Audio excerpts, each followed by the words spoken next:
श्रीमत्सिंहासनेश्वरी चितग्निकुण्डसम्भूता देवकार्यसमुद्यता उद्यद्भानु सहस्राभा चतुर्बाहु समन्विता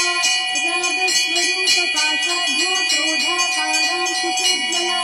मधुरूपेक्षुकोदण्ड पञ्चतन्मात्रसायका निजारुणप्रभापूरमज्जद्ब्रह्माण्डमण्डला चम्पकाशोकपुन्नाग सौगन्धीकरसत्कचा कुरुविन्दमणिश्रेणी कनत्कोटिरमण्डिता अष्टमी चन्द्रविभ्राजद्दलितस्थलशोभिता मुखचन्द्रकलङ्काभमृगनाभिविशेषका वरदस्मरमाङ्गल्यगृहतोरणेश्वरा